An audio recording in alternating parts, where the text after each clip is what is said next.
Hello everybody, welcome back to my channel.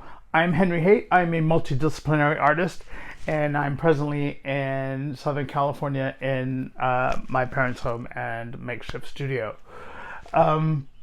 Today's episode is episode 2 of Artist Talks, a series where I talk to my friends and colleagues about their creative pursuits and their career trajectories, and maybe get a little tea on what their artistic pet peeves are, their tips, and how they approach their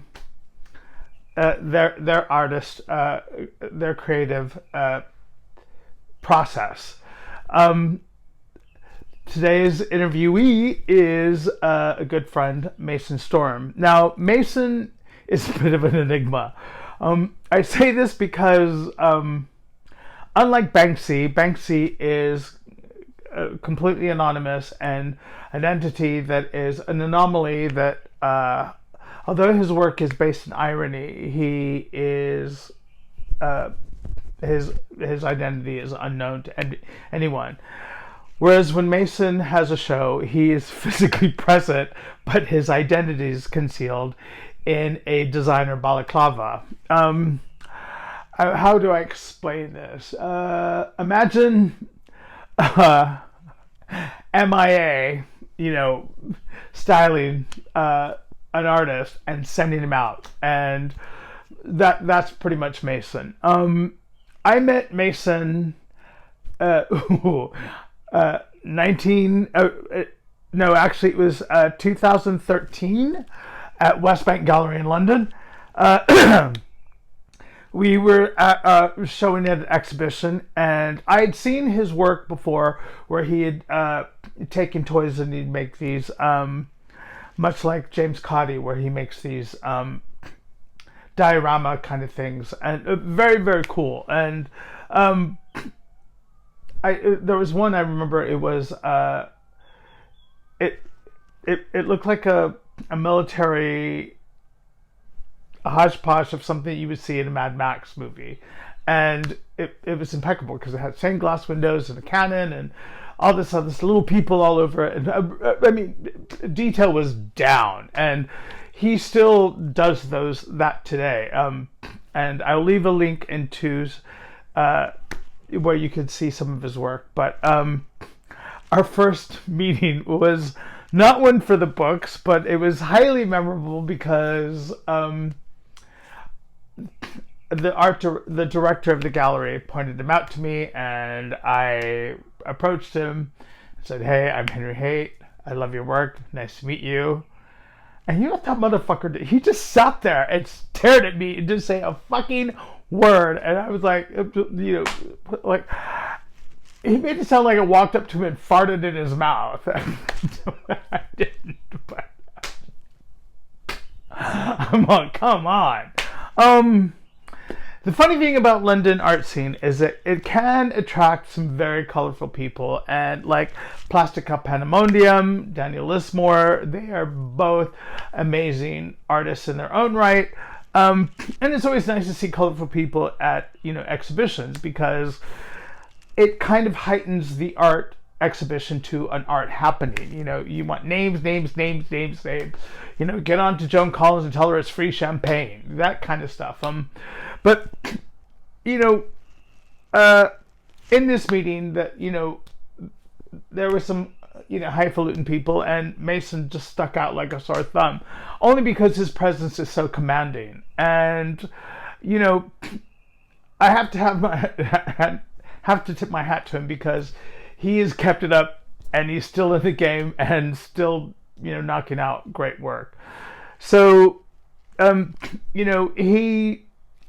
his style of his painting is from the classical master techniques of oil paint, where he imagine taking a twist of Jack Vetriano, obviously Caravaggio, and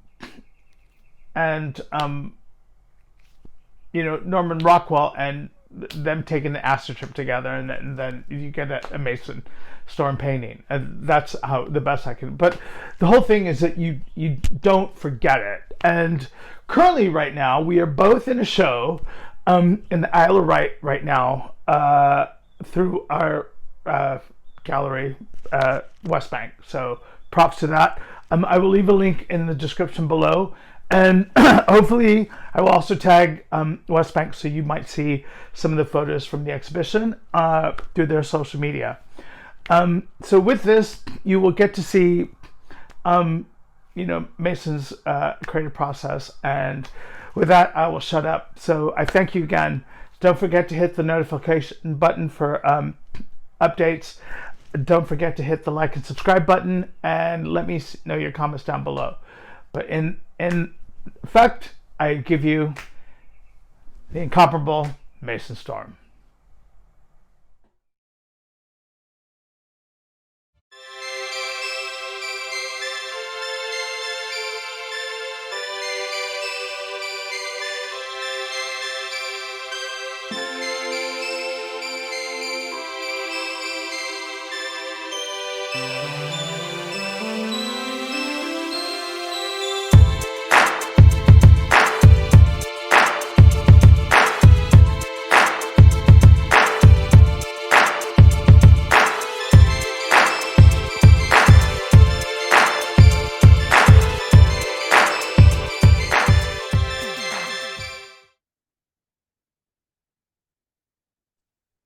Oi, oi, Hey, there you are.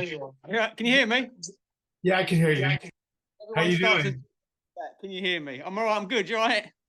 Yeah, just it's been kind of manic and stuff. How's things with you been? All right. Busy, but mad busy.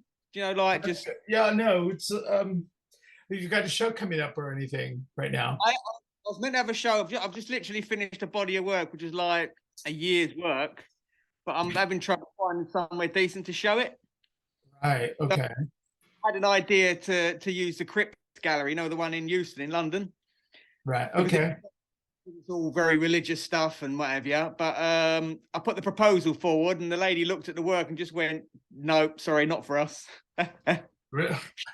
Well, she's in charge of looking after art, effectively the art space and the gallery. And so she's in a church, and she asked me. She said, "This picture here of the guy being whipped. Who's that?"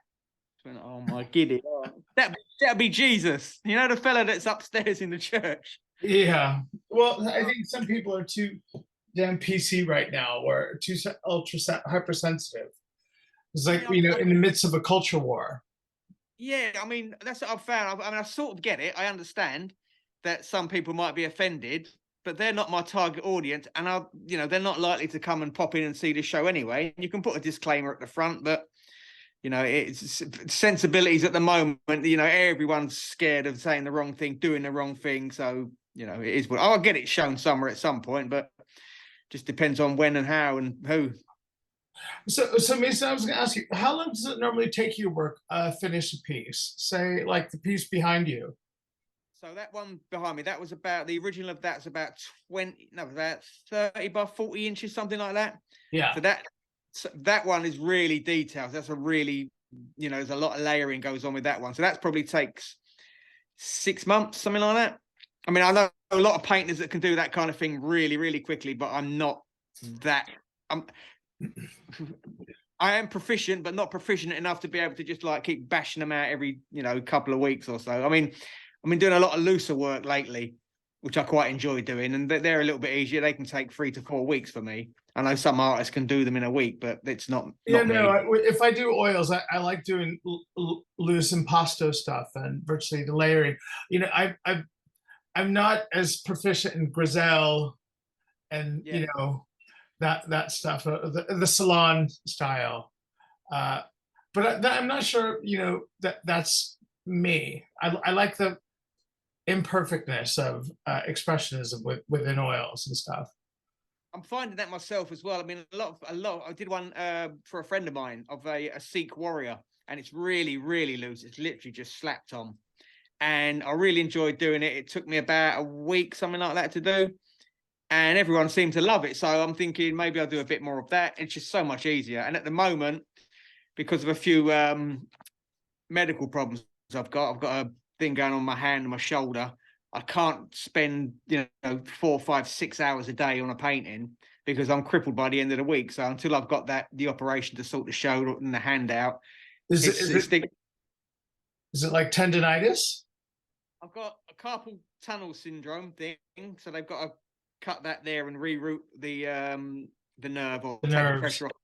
I've got I sound like a little old man. I've got an impingement in my shoulder, so literally, if I lift my shoulder any further than that, I can feel it now. It's really painful. And also, I had I don't know, they call it. It sounds dramatic, but they called it a mini stroke in my left eye. So basically, everything I had that about 18 months ago. So literally, if I look at a straight line with my left eye, the top of it looks like that. Right. So trying to do really detailed work and get it right is quite difficult. I literally have to I'm like a pirate. I've got to put a patch on literally and then paint one eyed. So it's getting awkward. Well, I know they said that Chuck Close had a stroke, and that's when his artwork shifted, and that's when he started doing the color spectrum portraits with the circles and stuff, which I really love, because to me, when I looked at those, I started to understand color theory a lot better when it came to portraits, which I guess you take your small graces where you can find them. That's the thing as well. You look at someone like Chuck Close and the problems he had, and you just think, all right, so I'm moaning about this, I'm moaning about that, so the problems he had, and he just went, well, I'm just going to get on and do it. I have to do it. It's what they live for, isn't it? It's what an artist does. And the fact that, he's come back from that. I was discussing that thing the other day with a friend of mine. He used to be in a band many years ago with the lead singer, so the lead guitarist from Def Leppard. And I said, imagine you're a drummer and you lose an arm. Most people would literally think that's it, all done. And he's had a career of 40 years with one arm. So I know, and he's still doing it. So hats off to him.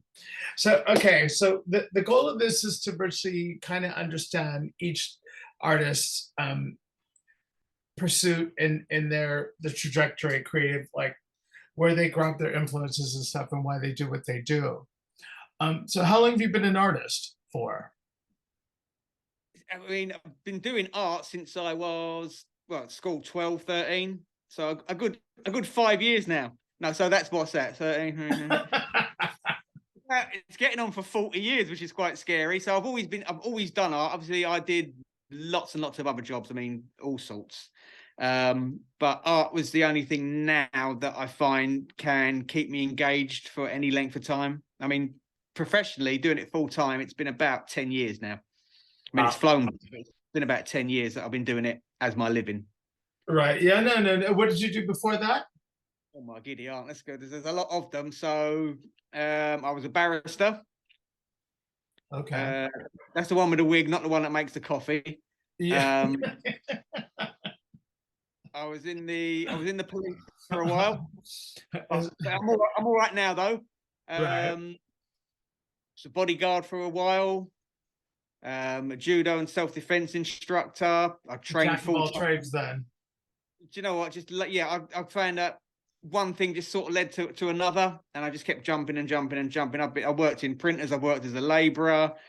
Labouring was really good fun. I worked as a drain cleaner at one point. That was good fun with my friend of mine.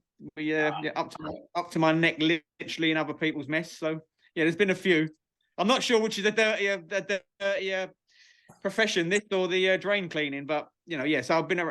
This is the only one that I've stuck to for a very long time. So why oils over acrylics for you? For me, I mean, I've tried to master acrylic, but it's the drying times for me is one thing, and I don't seem to be able to get the depth to use acrylics. I've tried using acrylics with air brushes and stuff just to try and get that extra depth to it, but I find with oils that once I've got the base down, I can keep glazing and just coming and bringing the color through. Yeah, building up the gradients and transitions. Yeah, it's a bit like for me. It's almost like once I put a layer down in acrylic, that's it. It's done, and that's the layer you've got to stick with. And because, like I say, I'm not the fastest worker in the world. I like to be able to go away, come back. It's still not dry, so you can then work into it or bring the color through. Do you Do you use stand oil or liquid or linseed? I just let linseed generally. I like the smell. I like to come into the studio. So this is really weird, but I like to come into the studio and get that smell as you come in. It's evocative of many years ago when I was learning to paint. At the youth club, you'd walk into the room and you just get the smell of like the thinners. No, yeah, that waft. Like my dog hated it. It's visceral, isn't it? It's like it's one of those things that immediately I get the smell. It might sound a little bit arsey and poncy, but it sort of puts me in the place I need to be to start working. It's memory. It sounds, again, like I say, it might sound a bit arsey, but it's emotion.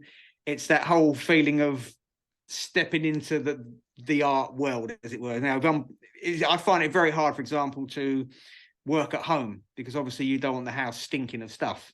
Yeah. So you work in a different way, and then it doesn't have that feel for me. And so I feel painting for me is, oh God, I hate when people say shit like this, but it's for me, it's more of an experience than just me painting, if that makes any sense. It probably won't make sense to a lot of people, but do you ever find that if you're working on a piece, that the piece itself takes you in a different direction, or the piece has a different plan, or you find that you know it can be combative to where you wanted to do something, but it just like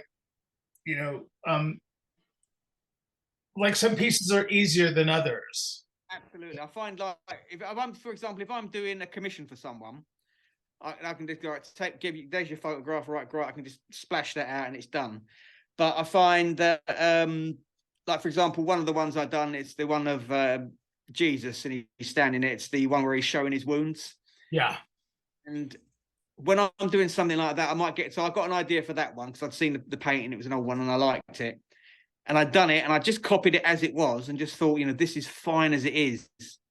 And I thought, no, it needs something more. It needs something to try and portray what I'm trying to say with it. So that's when I painted in the cross in the background, but the cross is police crime scene tape. And then that sort of led on to the next one. So the whole last series of work is about taking the religious themes and old masters and bringing them into today. So, you've got the tattoos where he's saying, I do love how you mix contemporary imagery with classical techniques to virtually in a modern context. Yeah, I'm not religious at all. I mean, religion and me isn't a thing. I was brought up Catholic by my family, but I've never been religious. I haven't said that. I've said I'm not religious, but look at the wall. Yeah. Madness. I don't know what's going on there. Maybe I've got some untapped trauma going on, but I like the idea of, because religion is such a diversive thing and so many people are pro, so many people are anti. I wanted to just try and show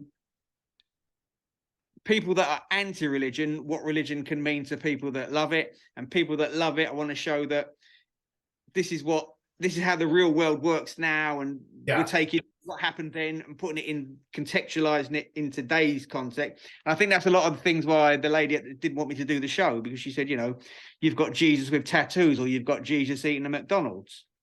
Yeah, when people start seeing stuff like that, they can be quite, I don't want to say possessive, but they look at it like a sacred cow of there's some sort of you can't touch that. It mustn't be messed around with or anything. But it's like saying, if Jesus was alive today, and if he is supposedly the man he was back then, he would be in McDonald's. He wouldn't be in a Michelin-starred restaurant spending millions. He'd be I'm not saying anyone he meets at McDonald's.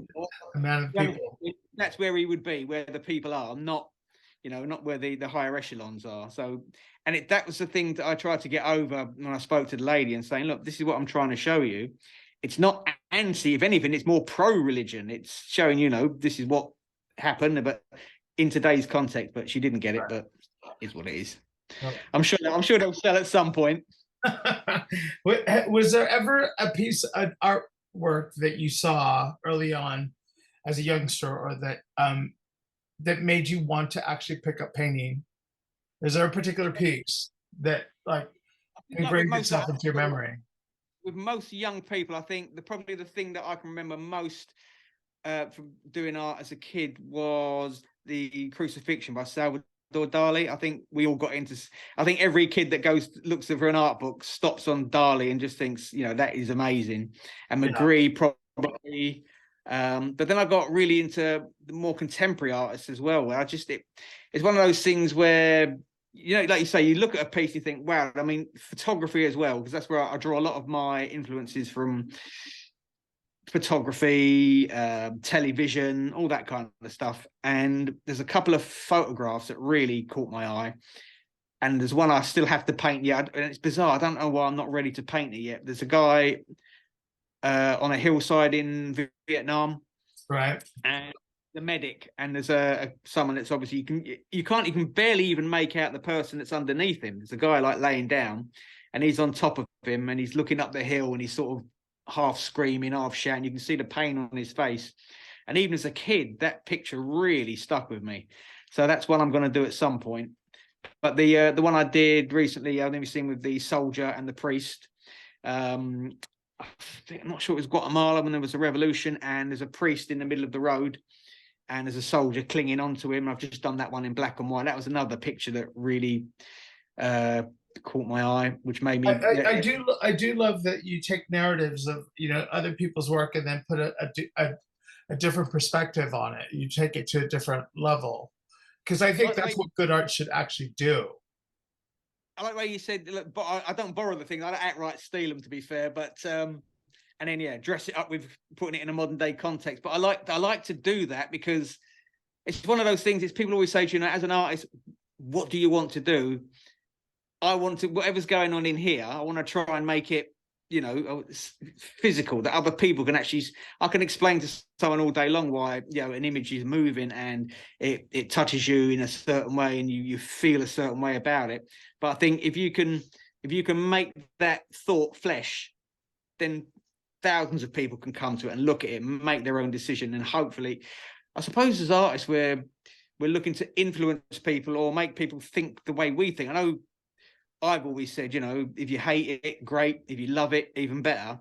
But I think as artists, we're sometimes quite egomaniacs because we want everyone to understand the world as we see it. And this is what, it's I suppose in a sense, it's like Twitter. It's like a physical Twitter. You go onto Twitter and everyone's got an opinion and everyone wants you to say that this is my opinion, you're wrong, I'm right. And I suppose we do that as artists a little bit. What do you think is the best thing about being an artist right now in today's modern context or in today's world? For me, it's probably freedom. The jobs I've done before, I've always been quite not controlled, but you've got to follow a certain set of parameters and you have to behave in a certain way. You go to court, you've got to put your wig on, you've got to have your gown, you've got to talk in a certain way. Set yourself in a professional, but completely. Probably to me, I always thought it was restrictive to be in a corporate manner. Well, the corporate world, no matter how much people want to, to believe that they're a trailblazer and a maverick, there's only certain things you can do when you go into the office. You can't go into the office like I can go to the studio and sit down in my underpants. It's not a problem. You can't do that in your office generally. So I just freedom, and without being too brash, it's also, for me, it's been fairly lucrative. So for me, that helps as well. So and having said that, that then leads into the fact that it then becomes a job, which, I'm lucky to do the job that I do, and I'm sure you're the same. But I'm sure that sometimes it is a job rather than a pastime that I love, which is what it was. Yeah, it's now a job. But like I said, the best thing for me is the freedom. I can go to the studio at 6 a.m, or I can go there at 10 o'clock at night. It doesn't matter. I can do what I want when I want it.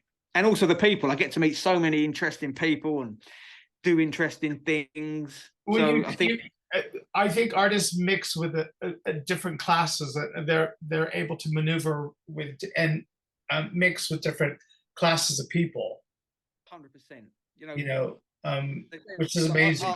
Role, isn't it? And I like the idea. I think I like the idea of being in amongst it, and I like the idea of going to. It's really weird, and if you go to a show, for example, and if I go to the show with this on, doesn't matter whose show it is or whatever. As soon as you walk through the door, it's all eyes are on you, and suddenly it's like I'm the super, which some people get annoyed about if I turn up at their show when they got an opening. You've been The photographers are there. they've been upstaged, or you've been that you've upstaged them. Actually, comes in. Yeah, it's all over for them. But no, I like the idea of that. Obviously, sometimes this can be, sometimes it's disarming, and sometimes people will like shy away. But generally, that's one of the things that really draws me in, is that my profession, for want of a better word, or my passion, allows me to work to my own agenda, work to my own time scales. It also takes me into other countries, other people. It's just, it's hard to find a profession, I think, that would give you that, A, that kind of freedom, and B, allow you to traverse the world. Yeah. And make so many different, I know there's lots of jobs where you can do that. There are a few, but that for me, the freedom to do that. Do you believe that there's any drawbacks to being an artist? There are the lean times. Or a misconception of being an artist that most people think. Do you know what I think as well? I was thinking this quite a lot. I've seen so many new artists just pop up on the scene in the last, I'd say, 10 years. Some are good, some not so good. I mean, you can't, I don't want to denigrate anyone's work, but I think people think that the world of art is, a bit like the world of poetry. You sit around all day in frilly shirts, sipping absinthe, in with nubile young people all around you, and it's all trendy and it's all cool and lovely, and there's not, but it's not. What you go into the studio, you get dirty, you get smelly, you get tired, you get injuries. You cut something, you cut your finger. It's not coal mining, I know, but it's still a job. And I think people think that the world of an artist is that evening time, the bit where you're out sipping cocktails and hanging around in lovely studios, and everyone's you're with the beautiful people, and it's a great thing. It's not. Sometimes it's not. I think that's the misconception, which a lot of, I would say, younger people coming into the profession seem to think. And I've seen it with lots of young people. They've come in, started doing some work, and they haven't really done their groundwork. Anyone who can sell, fine, that's absolutely fine. That's what you're there to do. But I get a little bit, I don't know, I wouldn't say annoyed. I get a little bit angsty when I see like young people come in and they'll go, right, I've done these 10 things. That's my new body of work. But it's like, as my mum used to say, you haven't finished shooting yellow yet. You haven't served your time. That's not a new body of work. Yeah, I think that sometimes I think that the core fundamentals of art, or the understanding of art, or even the technical aspects of their execution are missing from you, because you can see it within the work. Yeah. And then sometimes the prices, especially like Instagram artists are charging, I mean, great if they could get the money, but then, if someone tries to flip it and, they're like, oh, this person's a bit huge on Instagram, and they're like charging, 14,000 for a painting. And then the person think, oh, this is, an investment. And yet 3 years later, they're not making any work. It happens all the time. I see it all the time, and I get people saying to me, I've done this. I've got, 200 pieces. I can't get rid of them. Why not? Well, to be fair, they're not great pieces. And I'm not talking about building a social media following, but you need to have some kind of following where, even if it's a small group of, say, 30 collectors in different parts of the world that all know you, they know you for the quality of your work, and that's how it should be, as opposed to, you producing a pretty thing that would look good in a bar, it looked good in a flat, it looked good, anywhere else, but it's just not got the quality, and you won't have the longevity by doing that.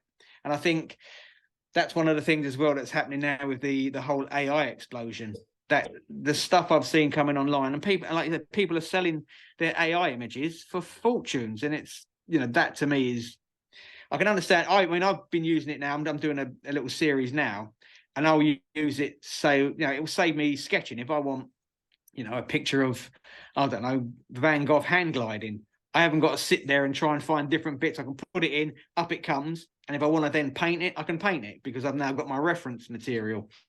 But there are a lot of people that are, opening up Etsy shops with nice images that are literally just AI produced. And it's like, and I think that's where other people's work, cut and paste other people's work. Yeah, I mean, I think it would be great to do like a tear file of something, and then make a sharp left, a sharp right, and turn it on its ear physically with your own two hands. But I kind of I have an issue with people who do stuff through computers, or they Procreate, but yeah, when it comes to putting hand to paper, or paint to canvas, they can't do it. They rely on a machine. Yeah, and I think that's what's happening. I think that's the way a lot of young people are going with it now. Is that there's a very quick shortcut. So I haven't got to, sit in a dusty old room learning how to draw a plaster cast of someone's head. I can just go on and up it comes and it's done. And I think you'll find that will show in the end piece of work anyway. Like you say, it's nothing more. I can go online now, literally, and look at a piece of work and go, right, that's definitely AI generated. I can even see that, even though you try to sketch it, because of the way AI creates things, I can see that that's what it is. There's, you say, there's no diversion from that original piece that you've AI created, and I think that's. So, what constitutes great art to you? To me, I think great art is the kind of art that, again, I don't want to denigrate anyone's work, because artists are artists. We're all touchy, but for the last few years, I've been going to loads of opening night, well, apart from the COVID times, but opening nights and shows all around the UK, and I've sort of gone, nah, all right, okay. Well, no, let me rephrase that. What do you think great art should do then? Great art should be like a punch in the face. You should walk into a place, like I say, I went to the Venice Biennale, and again, don't want to get too arsey, but it was quite emotional, because I walked in and I just thought, what this massive space is just filled with some of the most innovative, groundbreaking art that it was just phenomenal to see that there are still artists out there who aren't just producing pretty things. They're producing art that's from the soul, if you want, from a better term, that it's something that they've actually, again, like I say, like I try to do, I want to get this out of my head, and they put it down. And you know that some of the stuff you see, it's never going to sell, but it's phenomenal because it's visceral. It gives you that feeling of, I want to be surrounded by this kind of thing. A lot of art, like I said, I can go into a gallery in the West End, walk in, there's lots of pretty things that are well made, and walk straight back out and just go, that was all right. But I like my art to really move me. And I find that kind of thing, like when I went to Rome last year for my show, just walking in and out of churches in Rome. The paintings on the walls are just phenomenal, and it might be the setting, but every one of them stirs something in me where I think, right, I'd love to paint that. I'd love to do. Oh my God, how did he manage to do that? When I walk into a place and I just go, yeah, I'll take it or leave it. To me, that's not high art. To me, that's just an object. I don't know. I don't want to say anything about offending some people that I know, but I'm not very keen on neon art, for example, where someone print a background and then put a slogan on it. I know Tracy Emin's done it and got away with it for yonks, but to me, Mark does that to my paintings. You know what I mean? Isn't it cool? I buried myself. Oh, no.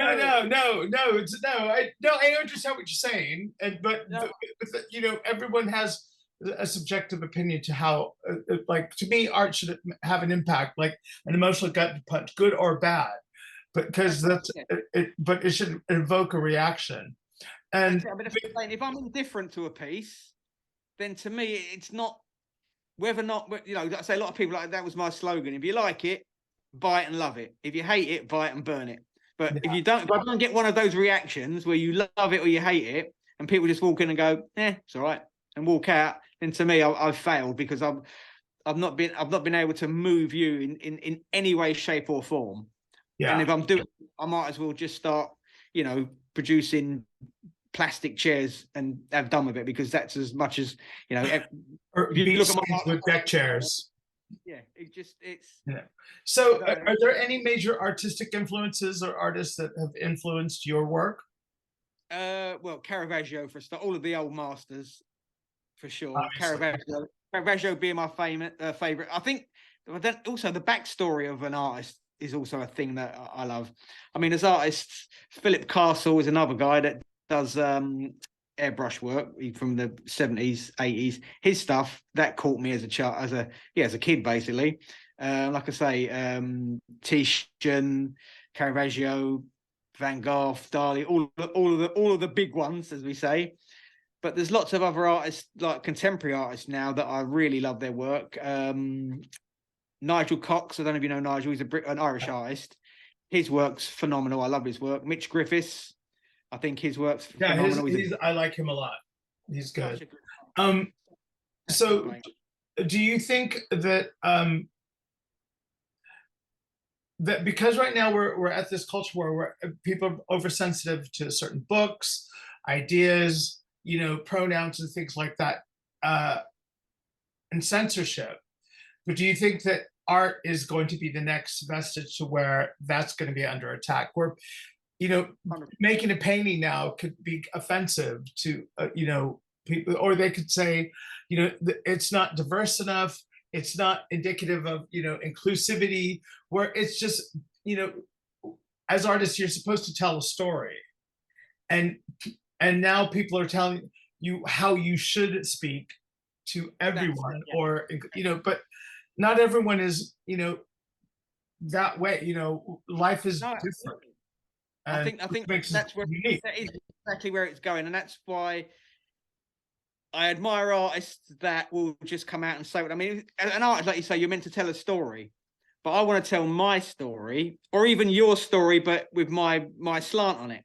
And if I can't do that, and we're not open to be able to do that, then we're just going to have, we're going to have pictures of dogs playing poker, because we need, again, like you say, we need art it's going to punch you up the throat. And if you like it, you like it. If you hate it, you hate. I mean, look at, if I think about the religious stuff, the guy that I can't remember his name, the photographer that done Piss Christ.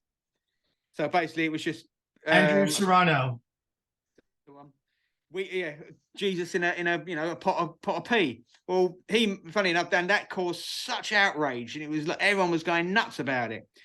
But he met and got an award off of the Pope recently, and the Pope apparently just gave him a wink when he gave it to him. And I think he could quite easily have been cancelled, and I think that's the problem. I understand people's sensibilities, and I understand the fact that people can be offended, but that's what art's all about. I think it's not so much about offensive for the sake of it. I mean, I'm actually doing a new run of art at the moment, and it is basically because of the problem I had with that show, and the lady saying that the stuff I'm doing could be quite ambiguous, and it could offend people. Well, the next body of work I'm doing is completely unambiguous. It's got all the rude words in it.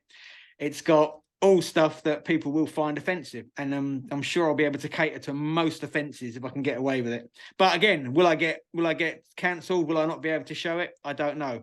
Right. But I think that's the point. If you look at the Myra Hindley painting with the child's handprints, I love that stunning piece of work. And again, no one's looking beyond the fact that it's a picture of Myra Hindley. The whole point of it, the picture of Myra Hindley with the children's hands, is saying, look, this monster, these cute kids, this is their hands. These are the kids that die at the hands of... but the tension between innocence and monstrosity, where, to me, Myra Hindley was also a child once. So the whole thing is that the seed planting and then growing out to something bigger. I think people forget when you look at art, you're supposed to look at the bigger picture. That's exactly the point. That's what I'm saying with a lot of things, like especially with my work. People look at it and go, oh, Jesus with a McDonald's, that's blasphemous. How is it? You're not looking at the overall picture and what I'm trying to show and what I'm trying to achieve or what I'm trying to get across. So I think artists now, especially artists that are doing well commercially, I think they are going to be reining themselves in a little bit to ensure that they still stay half relevant, but still keep bringing in the cash. Some artists don't do. A lot of people could say, Tracy Emin's work. Okay. Never been a massive fan of Tracy Emin, but I understand what she's saying. I understand what she wants to portray. And Tracy lives her art. There is no getting away from that. Some of us close the door and come home, and then the art's sort of behind us for the day. I think she lives it. But people could be very offended by her, and they have been offended by her. But to me, that's the point, because we can't love everybody that we meet, and vice versa. No, so, I think she does some interesting stuff, and and speaking to her, she's actually very cool. She's a good. Apparently, yeah. I've got a mate that used to work in a club, and he was the security there, and he said she was lovely. And most people I've spoken to that have met her have said she's lovely. To me, I think, oh God, it sounds all right. I think her work was groundbreaking in the early days, but I think she's sort of hit on a bit of a run where it doesn't matter what she does so much now, and she's having trouble trying to find a point in her life that she can now say, right, here's a new chunk of me, and here's a new chunk of my work to go. I know she's gone through some like a health crisis where she almost died, and she's put through the like. I think we've all kind of gone through this annus horribilis and stuff. Okay, I'm going to give you a lightning round. So, you're going to just give me your first response when I just ask the questions, and then we're done. Cool. Okay. Okay. Picasso or Warhol? Warhol.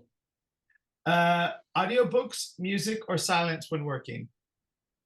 Music all the time. Okay. Art should not be. It should always be. Art collector or art institution? Collector. A blank canvas is? A nightmare.